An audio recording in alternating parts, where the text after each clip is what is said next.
Esse é o canal Paz e Bem. Um beijo também para a comunidade da Pós TV 247. Eu sou Carla Pavão e estamos aqui com a Fernanda Carlos Borges para dar mais um Mulheres e Mitos. No dia de hoje nós vamos falar sobre Édipo, o destino implacável, que eu anoto aqui num caderninho, gente, por isso que eu olho para baixo na hora de falar. Então, vou saudando aí a Fernanda para a gente dar início a essa conversa. Tudo bem, Fernanda? Tudo bem, Carla?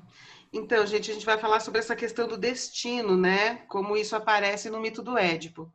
O mito do Édipo, ele... E por que a gente vai falar disso hoje? Porque como a gente falou da filha dele na semana passada, né? Então, eu falei que hoje então a gente ia falar sobre a história do Édipo para não ficar no perdido, né? Isso. A filha dele é Antígona, né? Que a gente comentou na semana passada.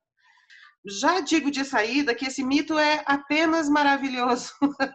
É um mito muito, muito importante e na cultura ocidental ele ficou especialmente importante porque foi deste mito que o Freud, né, criou a teoria dele, a teoria sexual dele, né, com base no complexo de Édipo e tal. Mas não é disso que a gente vai falar. Eu não vou falar deste lugar da psicanálise. Vou falar de um outro lugar da filosofia que até eu gosto mais, né? E outra coisa, o Sófocles escreveu a tragédia, né? O Édipo Rei. E o Aristóteles disse que esta tragédia, escrita pelo Sófocles no Édipo Rei, que é o exemplo de tragédia, a tragédia perfeita na estrutura narrativa do teatro trágico grego, né? Então, realmente, além da história ser incrível, a própria escrita, né, do texto trágico do Sófocles também é uma grande obra-prima da humanidade, uma obra-prima, enfim, mundial, né? Então, vamos para o Édipo, vamos para a história do Édipo. Então, é o Antes de você seguinte... começar, deixa eu só te contar uma coisa. Quando eu era criança, a gente era obrigado naquela pedagogia decoreba, a decorar, que era o Sófocles que tinha escrito isso. E que era uma tragédia perfeita. E eu sempre fiquei, porque eu era jovem, tinha só 10 anos, pensando como que alguém escrevia uma tragédia perfeita, porque eu não tinha noção de Como é que junta tragédia e perfeito, como né? que uma coisa tão triste pode ser boa. Então, eu passei muitos anos da minha vida pensando, agora quando você falou, dei risada, eu falei, até que enfim eu entendi o que é uma tragédia perfeita. Não, mas o texto é incrível, ele é muito bem feito, muito bem construído mesmo. E é bem uma tragédia perfeita, porque você consegue dizer dessa tragédia que ela é linda, sendo tão terrível, né? Mas vamos lá, então vamos para a história. Havia em Tebas um rei e uma rainha que se chamavam o Laio e a Jocasta, tá? E a Jocasta, e viviam lá tranquilamente. A Jocasta engravidou. E havia um costume naquele tempo de visitar o oráculo de Delfos, o oráculo de Apolo, que era em Delfos. E o que a sacerdotisa do oráculo dizia era o que era, né? Ela trazia uma sabedoria além do humano. E aí eles foram consultar o oráculo e o oráculo disse uma coisa muito assustadora para eles. Que uma maldição ia cair sobre eles, porque o filho que a Jocasta estava esperando ia matar o pai e ia casar com a própria mãe. Então, o Laio e a Jocasta ficaram atormentados, né? Como assim? Que coisa absurda, isso é inimaginável, né? E, enfim, com muito sofrimento, eles tentaram impedir que o destino acontecesse. Eles tentaram bloquear, né, o que a sacerdotisa havia previsto. E aí, assim que o Édipo nasceu, o bebezinho ainda no parto, né, ele foi retirado da mãe e o Laio deu ele a um servo para que o servo desse cabo, matasse esse bebezinho, para que essa terrível maldição não recaísse sobre os dois. Os dois sofrendo muito com essa situação, mas usando, isso é muito importante, usaram a sua liberdade, a sua deliberação e a sua decisão para mudar o rumo previsto pelo oráculo. E o servo não teve coragem de matar o Édipo, não teve coragem. E aí tem duas versões, uma delas é que ele então pendurou esse bebezinho numa árvore, e esse casal viu esse bebezinho pendurado e pegou o bebezinho, e outra versão é que o servo mesmo, não conseguindo cometer esse ato terrível de matar um inocente, filho do rei, assim, ter as mãos manchadas deste sangue era uma coisa muito terrível. E outra versão é que ele, então, entregou esse bebezinho para esse casal que passava pela estrada. Muito bem. E esse casal, eles não tinham filhos. Um deles não conseguia, né? E aí eles ficaram muito contentes, né, por ter encontrado esse bebê, ter tido esse bebê ter chegado até eles. E a mãe, a mulher, a rainha, ela achou que tinha sido um presente dos deuses, né? Que há tanto tempo eles não conseguiam ter filhos e que os deuses deram então esse bebê para ela. Ela ficou muito agradecida e combinou com o rei de Corinto, o marido dela, que é o Pólipo, né? O Pólipo era esse rei, e então a mulher dele pediu, olha, não, ele estava em viagem, e viagem demorava uma viagem muito longa. Então eles disseram, vamos voltar com esse bebê e dizer que eu estava grávida e que tive esse nenê durante a viagem. Não vamos contar que ele não é nosso. Resolveram que iam mentir, que ela tinha engravidado, que na viagem ela pariu e voltava então com o filho dela. E ela deu a esse menino o nome de Édipo. Muito bem. Ele foi super bem cuidado na infância, na juventude, e ele foi educado pelos melhores professores, pelos melhores filósofos. Ele aprendeu a arte da luta com os melhores guerreiros. Então, ele se formou um jovem, sabe assim, o cara, para a gente entender na linguagem popular, o Édipo virou o cara. Ele era inteligente, ele era nobre, ele era competente, ele era um bom pensador, enfim, ele era o cara daquele tempo, né? Até que o próprio Édipo vai visitar o oráculo de Apolo. E o oráculo, quando ele põe o pé na escada, assim, quando ele põe o pé na porta do oráculo, ele ouve uma voz gritando lá do fundo: maldição! Maldição! E aí ele recua assustado, né? Aí o oráculo grita: hás de cometer o crime mais terrível que uma pessoa é capaz de cometer sobre a terra. Matarás o teu pai e desposarás a sua mãe. E o Édipo sai atormentado, né? E não consegue conceber isso. Eu vou matar o meu pai, desposar a minha mãe. Não tem nada a ver isso aí, né? Mas o oráculo é muito poderoso. O oráculo sabe o que fala, né? E delicado, né? Nego, né? Mas tem que ter Nego, um impacto, teste. o impacto, Não é que né? só teste, é o que você vai fazer. Então, e o Édipo, sendo muito honrado e querendo evitar esse destino tão terrível, ele resolve fugir para nunca mais encontrar o pai dele, o Pólibo. Ele não quer mais encontrar, não quer mais ver ele de maneira nenhuma, para evitar que mate ele, né? E muito menos casar com a mãe dele. Então, o que o Édipo faz para o sofrimento dos pais? Ele junta as suas coisas e foge. Ele vai embora, determinado a nunca mais reencontrar os seus pais. Então, de novo, ele usa a sua liberdade, toma uma decisão correta, vamos dizer assim, né, ponderada, e para evitar a realização desse destino previsto pelo oráculo. Muito bem. Lá vai Édipo pela estrada. O que está acontecendo, então, em Tebas? Lá em Jocasta estão passando por uma situação super difícil, porque tem um ser, um animal mágico, deixando a cidade numa situação muito caótica, que é a esfinge. E a esfinge, o que é a esfinge? Ela tem a forma de leão, mas cabeça e seios de mulher. E o que faz a esfinge? Quando as pessoas estão andando pela estrada, ela toma de assalto essas pessoas e fala um enigma que as pessoas têm que resolver este enigma. E a maioria das pessoas, a maioria não, e ninguém consegue resolver o enigma, daí a esfinge ataca e mata essas pessoas. Tá? É isso que está acontecendo. Então, o que aconteceu? Tebas teve que fechar os seus portões para impedir a entrada da esfinge. E, ao fazer isso, a cidade começou a passar fome, né? Começou a ter problema com produção de alimento e tal. Então, e o Laio é um rei que está preocupado com as pessoas.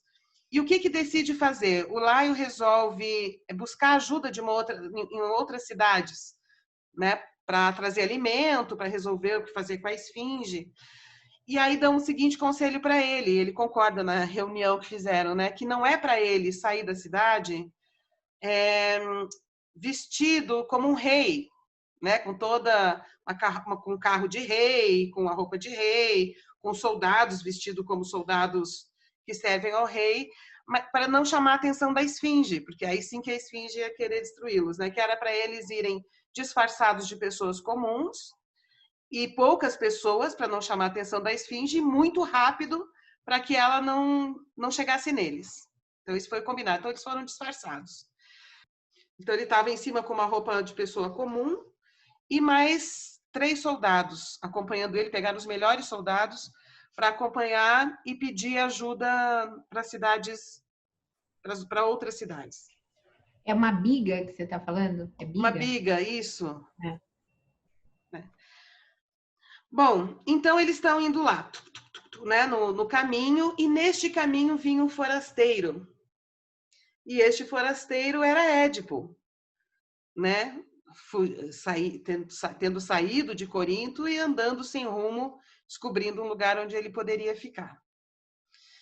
E enquanto, então, o rei e os soldados iam na biga, né, iam no carro muito velozmente e muito assustados, com medo da esfinge aparecer a qualquer momento, o Édipo vinha na direção contrária. Então, eles vinham aqui correndo e o Édipo vinha aqui. E quando o carro se aproximou daquele forasteiro, todo empoeirado, andando há dias, gritou com ele, sai da frente, pai! Meio que empurrando o Édipo da estrada. O Édipo era muito honrado, ele era muito nobre, ele era um ótimo guerreiro. Ele ficou muito furioso com esse tratamento que ele recebeu daquelas pessoas, empurrando ele da estrada, gritando com ele, e entrou em luta com essas pessoas. Entrou em luta, e nessa luta ele matou 3, inclusive o que estava em cima do carro, menos um que fugiu. Então, o que aconteceu nesse momento? O pai estava no carro, o rei? Sim, porque o que eles combinaram? Que o rei iria no carro, junto com mais 3 soldados, procurar ajuda fora. Ele matou o pai. Então, nesse momento, cumpre-se uma parte da profecia. O Édipo mata o pai. Complicado pro Édipo, né, tadinho? Nem sabia o que ele estava fazendo. Então, mas isso que é bonito nessa história, que é interessante. Assim, quanto mais eles tomam decisões contra o destino previsto, são essas decisões que produzem o destino previsto. Então, essa tensão entre liberdade e determinação é uma coisa que deixa a gente nesse estado de espanto com a tragédia. Porque quanto mais eles pensam que estão sendo livres, mais eles estão cumprindo um destino que foi previamente dado. Quanto mais eles fogem... É um determinismo? Tipo, que ele não teria como fugir? Nesse caso, sim, o oráculo disse, está dito. Não é um determinismo no sentido moderno, né, das leis de relação causal e dessa coisa de engrenagem que a gente costuma associar determinismo por causa das ideias deterministas modernas. Mas é um determinismo num outro sentido, no sentido de que está fadado. E quanto ele mais e o que é impactante nessa história é que quanto mais ele foge do que está fadado, mais ele encontra. Então, foi porque ele fugiu de matar o pai que ele matou o pai. Mas então, peraí, eu vou fazer o uso da sua filosofia toda. Se é um determinismo ainda nos moldes antigos, onde está a liberdade? That's the question. Mas aí a gente... Porque a concepção que a gente tem de liberdade ainda é de uma mente, de um intelecto muito autônomo ao corpo. E que tem um processo de raciocínio completamente independente de um corpo em movimento, né? Totalmente autônomo, transcendental, como se fosse... Tem um filósofo que chama que é o fantasma na máquina, né? Como se fosse um fantasma habitando uma máquina. Esse fantasma decide totalmente independente e põe a máquina corpo em movimento. Então, a gente tem essa ideia de uma liberdade absoluta, assim, deste fantasma que pensa de maneira totalmente autônoma e tal, né? E que isso também é uma concepção cristã, no sentido de você só peca porque você é livre, não existe possibilidade de pecado sem escolha pelo pecado. Então, essa pressuposição desta liberdade está no cristianismo, mas também está no pensamento cartesiano, então isso funda também todo o pensamento moderno, claro, tirando a questão religiosa, mas colocando existe uma razão, essa razão é muito potente, ela tem seu funcionamento lógico, vamos entender como isso funciona, vamos usar ela direitinho, e aí a gente organiza a vida, a sociedade, o mundo conforme a competência desta razão independente, ou deste fantasma racional, no sentido de lógico, matemático, e que pode ter certeza das coisas, né? Então, a gente é acostumado mais ou menos com essa ideia, né? Toda essa ideia meritocrática de que o seu destino é individual e que você planeja a sua vida para conquistar tais objetivos e que o teu sucesso depende desse planejamento prévio, do controle sobre as forças, né? Toda essa coisa tudo isso é muito o mundo moderno, que a gente acha que é assim, a gente herdou isso e mesmo que a gente saiba que não é bem assim, em muitos momentos a gente cai a nossa mente é capturada por essa visão das coisas, porque é a cultura popular moderna, vamos dizer assim, né? Essa do fantasma inteligente na máquina, corpo, né? Então, e a tragédia do Édipo até para nós que herdamos esse espírito moderno também é interessante, porque quanto mais ele acredita que está agindo voluntariamente, planejando tudo certinho, escapando de um troço que ele está querendo evitar, são estas decisões atribuídas a essa autonomia, a essa liberdade radical, que levam ao encontro do destino previsto, dado. Então, essa coisa aproximada entre o que está dado, o que está fadado, e a ilusão da liberdade, ou o exercício da liberdade, tudo isso andando junto, é uma das coisas mais lindas dessa tragédia. Você fica... dá uma falta de ar.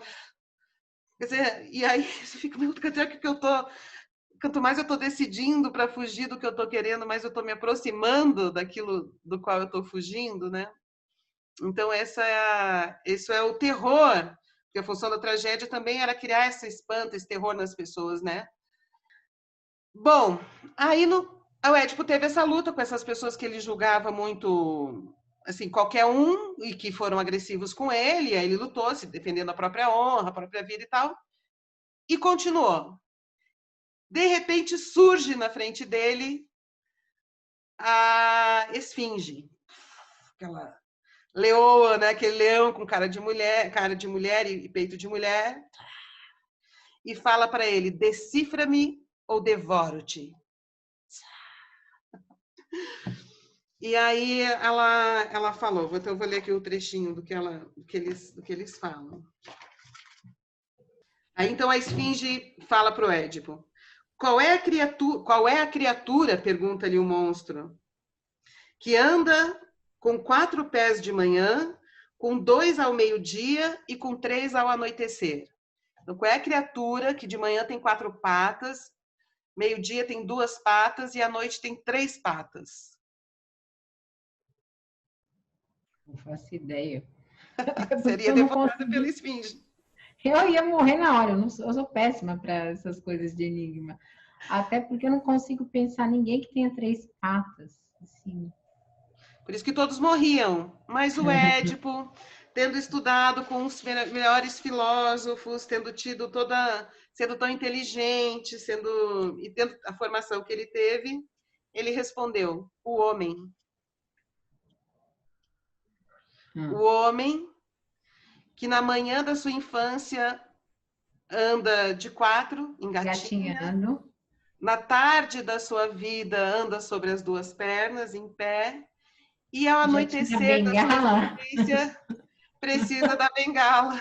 Eu tinha bengala naquela época. Eu até pensei no homem, mas eu falei, A terceira perna é o quê? Aí eu falei, não deve ser isso. Muito bem. Então, o que que acontece? Ele tendo sido o primeiro a decifrar esse enigma, né, que ela estava falando do ser humano, do homem, ela então, surpreendentemente, se lança sobre um abismo e se mata. E o Édipo fica, nossa, uau, né? Tá. E aí então ele segue rumo a Tebas.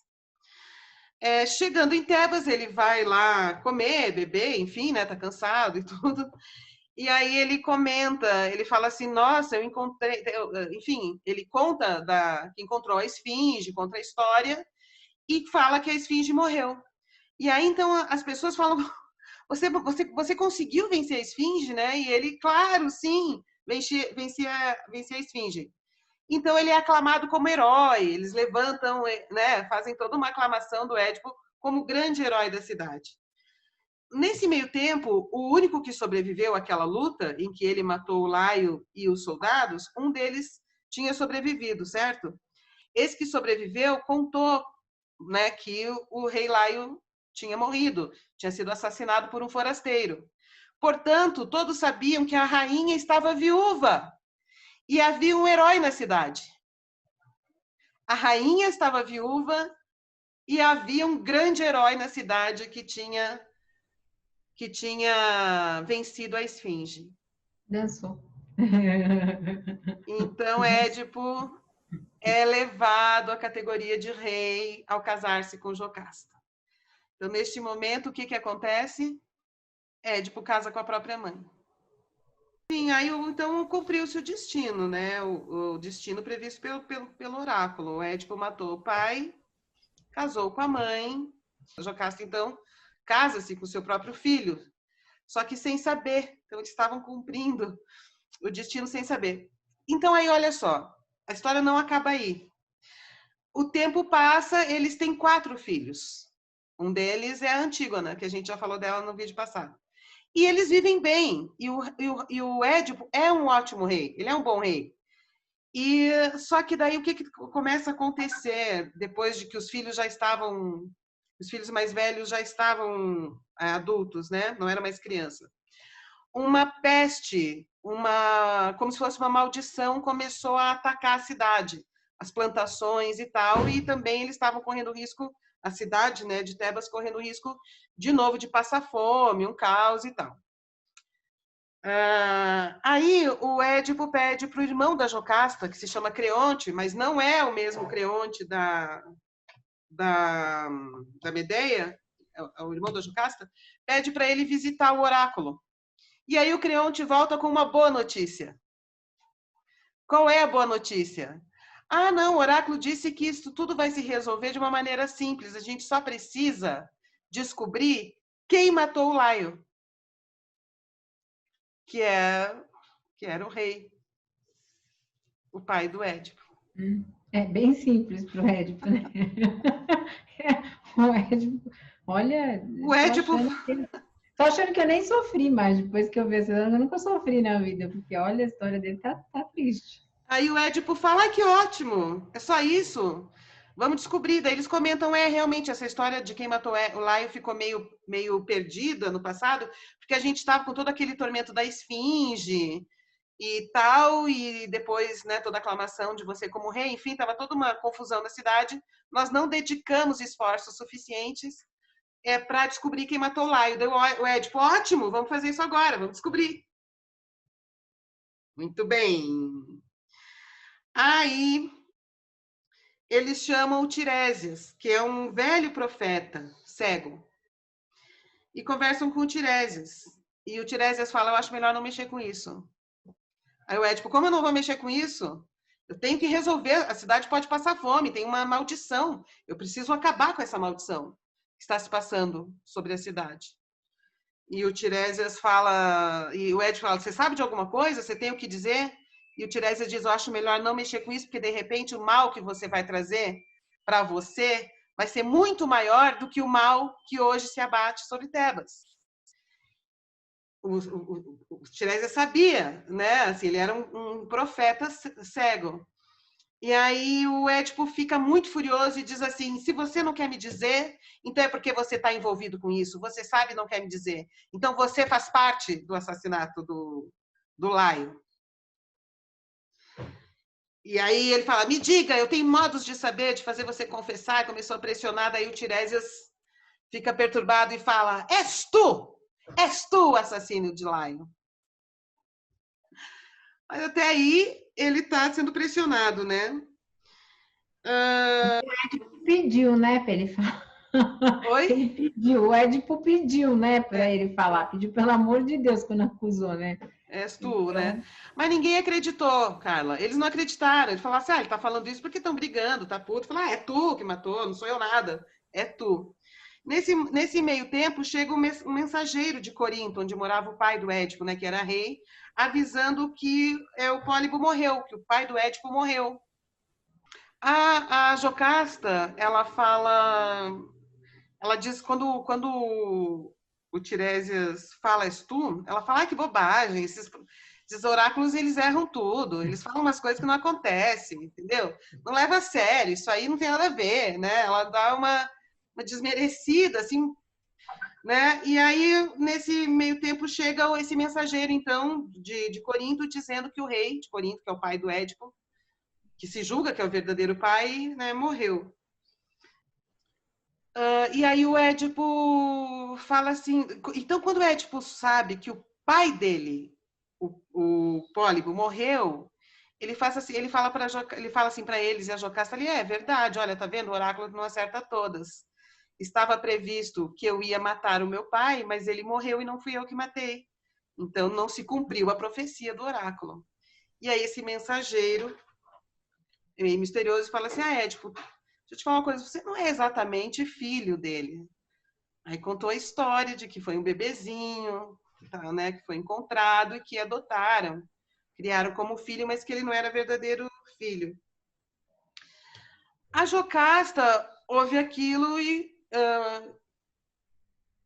comenta: não, mas aqui também foi previsto que o filho que eu estava esperando ia matar o próprio pai e me matar.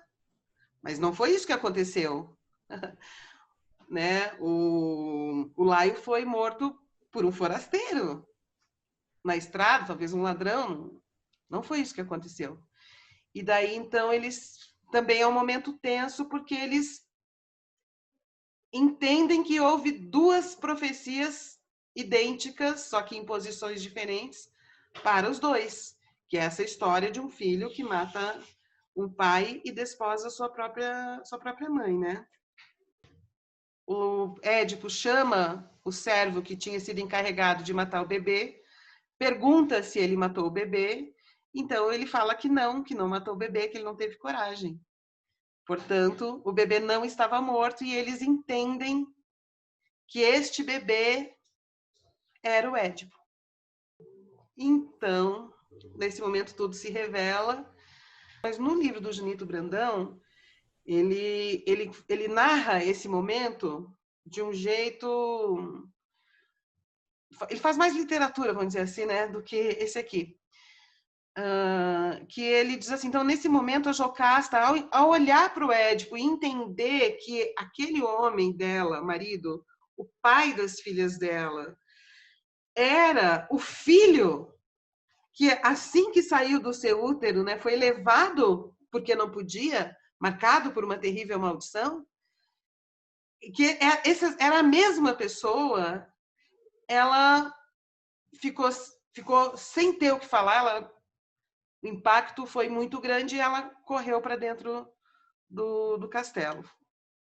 E o Édipo ficou ali atormentado por um tempo, até que ele foi ver o que tinha acontecido com a Jocasta. Então, o que aconteceu? Quando ele entrou dentro do castelo, ele viu a Jocasta morta. A Jocasta, na narrativa do Junito Brandão, se pendura, né, se enforca numa das vigas do castelo e ele entra, então encontra aquele corpo dela morto. E na narrativa do Junito Brandão também é assim, né? Ele olha para o corpo da Jocasta e vê nela a mulher dele, a mãe dos filhos dele, e ao mesmo tempo a própria mãe. que o entregou ao assassinato. E que isso é demais para ele, ele não suporta olhar esse corpo com todas essas imagens, com todas essas referências, e ele arranca então os próprios olhos. Coitado desse Édipo, não? Sofreu. Todo mundo envolvido aí realmente foi uma tragédia sem precedentes. Mas esse é o fim do Édipo, ele se transforma num homem velho cego. E talvez sábio como Tiresias. Hipótese. Tem muita cegueira emocional, né, na vida da gente, que a gente faz isso para proteção, para não ver as tragédias, né, domésticas e familiares, né? A própria psicanálise lida com isso, né? Fala que a gente coloca tipo uma venda nos olhos, né? Não chega a arrancar os olhos, mas cega bastante, né? E agora dá para você fazer uma analogia quando você entende do mito do Édipo, né? Porque que chegaram a essa conclusão, enfim, que estudaram isso dessa forma. Mas curiosamente o Édipo estava cego ao longo da história. Quando ele tinha olhos. Mas não era uma cegueira consciente, né? Não era uma coisa Não, mas assim, era uma... quando ele cega, ele está consciente. Quando ele arranca os olhos, ele está na sua plena consciência. Durante toda a história, quando tem olhos olhando o mundo, controlando as coisas, ele não está cego e ele não sabe de nada, ele não tem noção do que ele está fazendo, do que está acontecendo. Então, essa cegueira final, ela pode querer dizer... Isso aí que você falou, eu acho que tem a ver mesmo, mas se a gente contextualizar quando Édipo fica cego, talvez queira dizer uma outra coisa também, que é... Porque, olha só, toda a trajetória do Édipo, ele tem muito controle sobre as coisas. Ele é muito competente para controlar tudo. No entanto, ele não sabe que tem forças que ele não está controlando que estão agindo na invisibilidade, que ele não vê e que ele só sabe delas no final da história. Então, talvez ficar cego significa que ele deixa de ter esse olho que quer controlar tudo e passa a olhar outras forças do inconsciente, outras forças desconhecidas, ou seja, não conscientes, que estão, assim, não conscientes no sentido, eu sei o que eu estou fazendo, eu tenho controle sobre tudo, o mundo está sob meu domínio. Ele entra em contato com forças que não estão sob o domínio deste eu consciente. Talvez a cegueira do Édipo tenha sido isso, ele abriu mão de ter controle sobre tudo. Ele entendeu que ele não tem controle sobre tudo. Que é um controle de pôr tudo, que é esse controle da luz solar, né? Esse controle do olho que tudo vê, que sabe onde as coisas estão, que diz o que cada coisa é, que localiza tudo num espaço-tempo definido, né? E, no entanto, o tempo todo tem uma outra coisa acontecendo, que é o que é bonito nessa história, que é uma coisa sobre a qual nenhum deles tem a menor noção e que está tramando toda essa situação. Então, na verdade, todos eles decidem corretamente, vamos dizer assim, né? Todos eles têm juízo, todos eles exercem liberdade, todos eles ponderam a situação. No entanto, tem uma outra coisa acontecendo a qual eles não têm acesso e que é determinante na trama da história. Aí o Nietzsche, ele vai entender estas duas forças como a força apolínea e a força dionisíaca. O Nietzsche vai dizer assim, o que é apolíneo nessa história do Édipo? Apolíneo é o Édipo decidindo. Então, Édipo é muito a afirmação da forma. Eu sei, eu sou, eu quero, eu vou sair, eu vou enfrentar a esfinge, eu lutei contra esses caras que me ameaçavam. Então, é bonito ver a construção dessa forma apolínea, definida, né, do Édipo, da individualidade desse ser, né, desse personagem. E a força dionisíaca é outra, é essa força que não está sob controle, que é o que pega a forma e joga ela para um todo sobre o qual o Édipo não tem controle.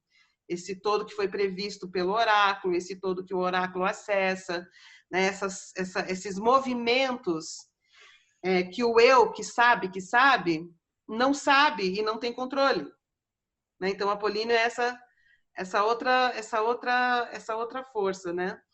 E no final, então, o Édipo ele é absorvido pelo conhecimento do Dionisíaco. Ele entende que a individualidade, que eu sei, eu sou foda, eu controlo tudo, tem limite. E talvez isso signifique a cegueira, porque ele olha para esse lugar que não é essa consciência da vigília, essa consciência do planejamento, que a gente se ilude pensando que é o tudo da vida. Não é. E aí, para dizer que não é, eu não preciso nem falar da psicanálise.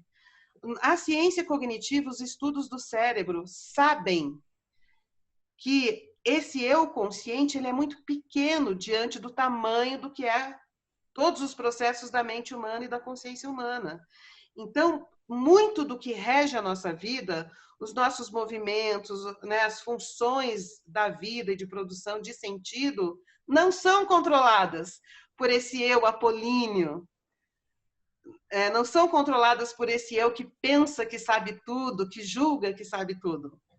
Tem coisas que estão num outro lugar não consciente, né? do não sei, e que são muito determinantes, inclusive são maiores. Então, se a gente quiser fazer essa mistura, toda a gente pode... não é exatamente a mesma coisa, mas só para o tamanho do nosso vídeo basta.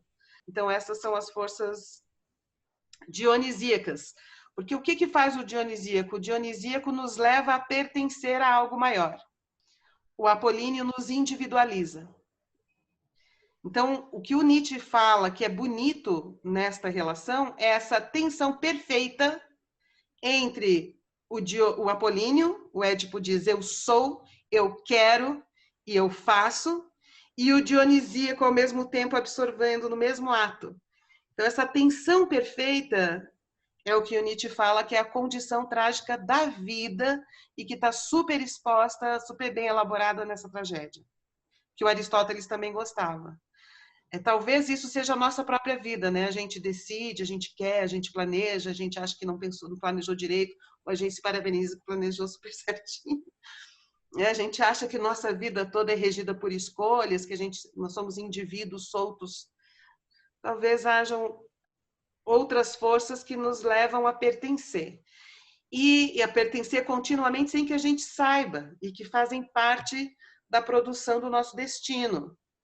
Isso me lembra muito o Jung na autobiografia dele, aquele Memórias, Sonhos e Recordações. Reflexões, não sei. Ele vai contando os momentos que ele entra em contato com o inconsciente dele, como ele perde totalmente, né, o controle de tudo, até do corpo, né, muitas vezes. E eu acho que o trabalho, né, do meu companheiro, que no caso é o José, de arquitetura, é a prova de que a gente não tem controle de nada, né? Ele começa os projetos, as pessoas querem uma casa, um lugar para o cachorro, um quarto para um filho, um quarto para o outro, não sei o que do marido, aí quando termina o projeto já separou, o cachorro morreu, o filho casou, a outra foi viajar, não voltou mais, ou seja, mudou completamente a situação, né, quando você acaba de fazer aquilo. Então, muito interessante esse exemplo.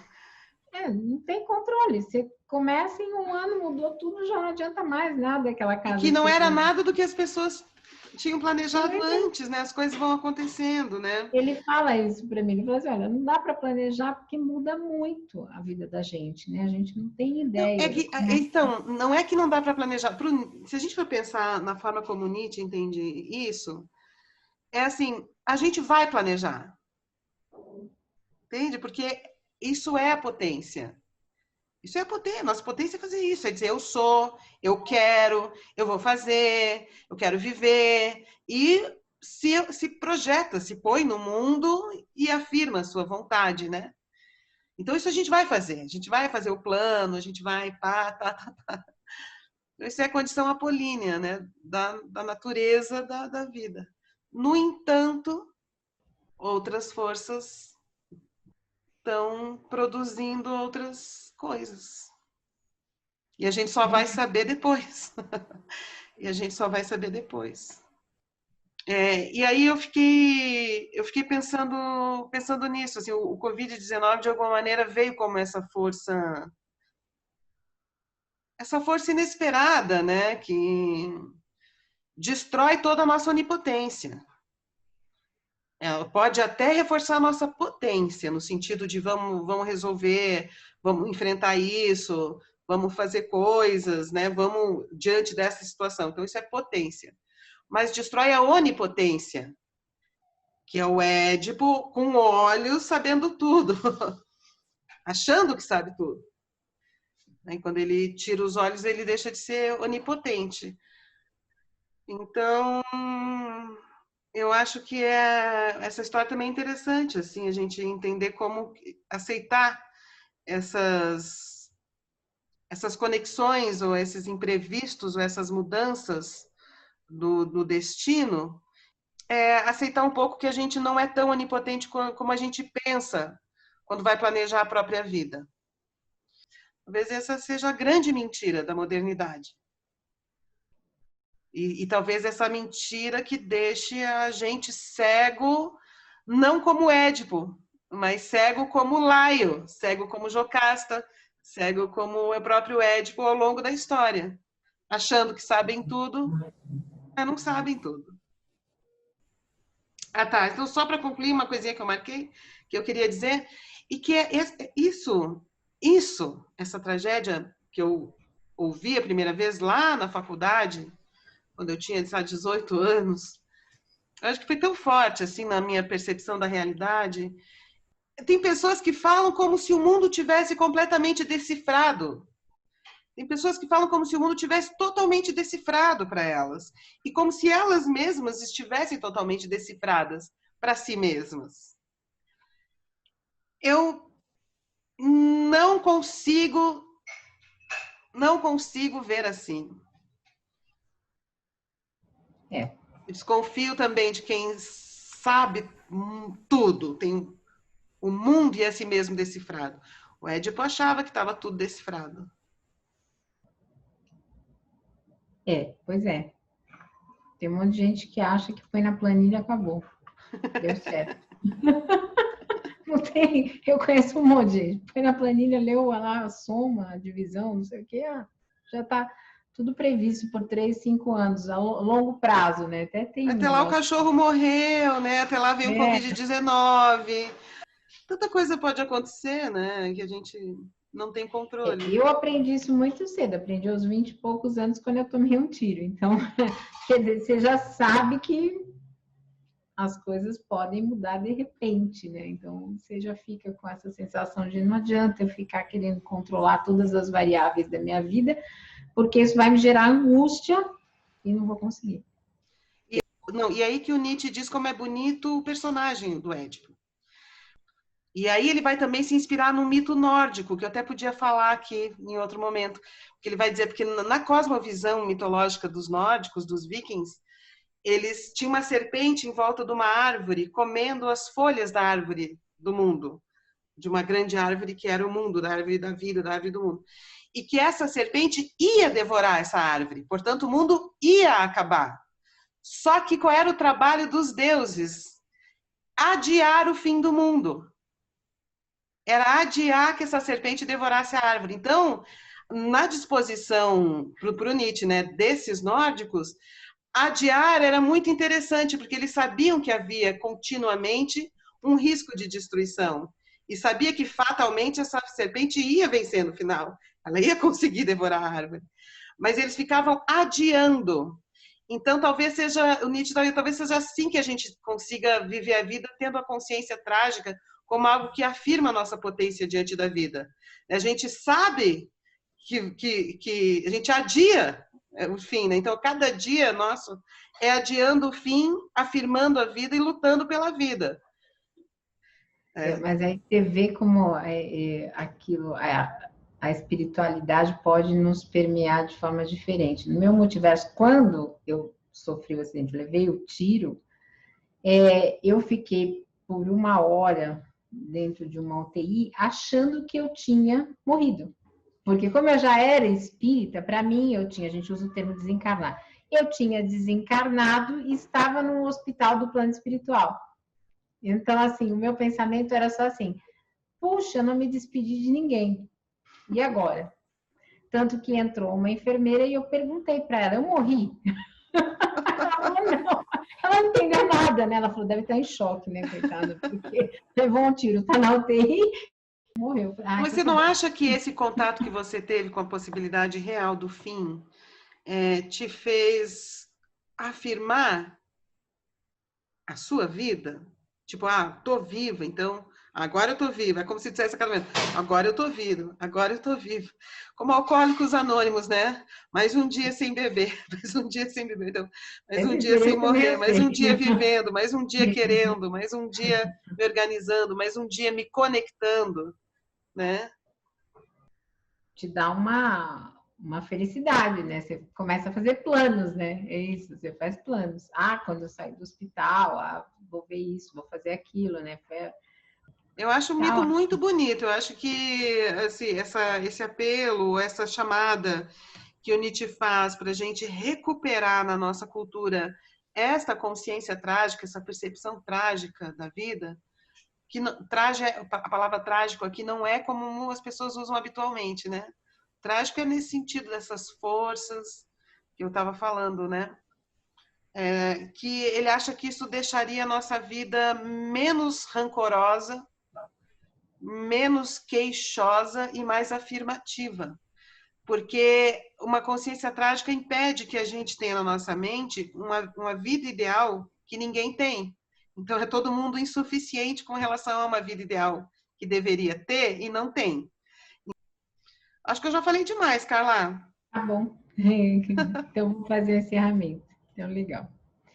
Então, gente, para vocês que nos acompanharam, lembrando de se inscrever no canal Filosofia em Movimento, que é o canal da Fernanda, deixem o seu curtir, compartilhem esse vídeo. Esse foi Mulheres e Mitos. Nós estamos aqui toda sexta-feira às 5 horas no canal Paz e Bem, e depois tem a retransmissão pela Pós TV 247. Um beijo grande, obrigada. Beijo, Fernanda. Obrigada, gente. Até semana que vem.